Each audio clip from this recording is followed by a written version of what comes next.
सुभाष चंद्र बोस की 125वीं जन्म जयंती पूरे देश में मनाई गई। जहां भारत में बोस की जन्म जयंती को पराक्रम दिवस के रूप में मनाया गया, वहीं दूसरी तरफ विश्व के कई देशों ने बोस को याद किया। प्रधानमंत्री नरेंद्र मोदी ने इस बीच देश को संबोधित भी किया और सुभाष चंद्र बोस के पराक्रम को याद किया।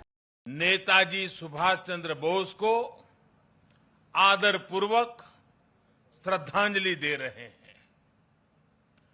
नेताजी सुभाष जिन्होंने हमें स्वाधीन और संप्रभु भारत का विश्वास दिलाया था, जिन्होंने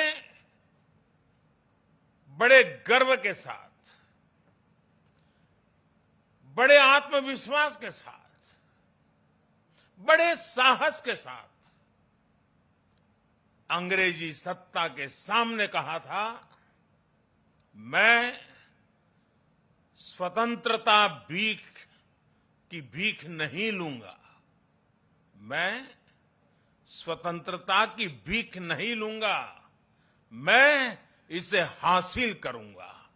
इंडिया गेट पर नेताजी सुभाष चंद्र बोस की होलीग्राम प्रतिमा का अनावरण करते हुए नेताजी बोस की बातों को प्रधानमंत्री ने याद किया। प्रधानमंत्री नरेंद्र मोदी ने इस बीच नेताजी को याद करते हुए नमन किया। सिर्फ इतना ही नहीं, बाकी देशों में भी बोस के शौर्य को याद किया गया। इस बीच मलेशिया और सिंगापुर में नेताजी बोस को श्रद्धांजलि अर्पित की गई। सिंगापुर की लेखक असद लतीफ ने कहा कि भारत के इतिहास में जितनी बड़ी भूमिका सुभाष चंद्र बोस की है, उतनी ही बड़ी भूमिका बोस की सिंगापुर में भी है। असद के मुताबिक बोस ने इंडियन इंडिपेंडेंस लीग और इंडियन नेशनल आर्मी को बनाकर मलाया में जन राजनीति को जिंदा किया, जिसने स्वतंत्र सिंगापुर के निर्माण में बड़ी भूमिका अदा की। इतिहास में दक्षिण पूर्व एशियाई देशों में बोस की अति महत्वपूर्ण भूमिका रही है।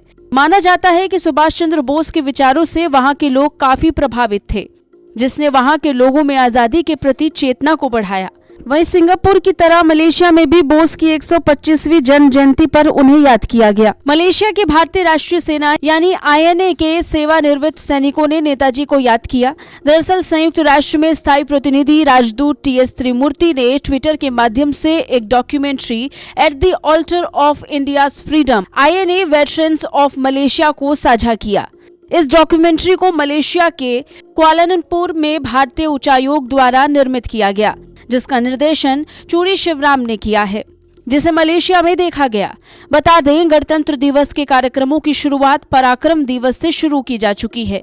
ये कार्यक्रम 30 जनवरी तक होंगे। इस बीच गणतंत्र दिवस समारोह की शुरुआत करने के लिए प्रधानमंत्री नरेंद्र मोदी नेताजी की 125वीं जयंती के मौके पर दिल्ली के इंडिया गेट पर नेताजी बोस की होलोग्राम प्रतिमा का अनावरण करते नजर आए।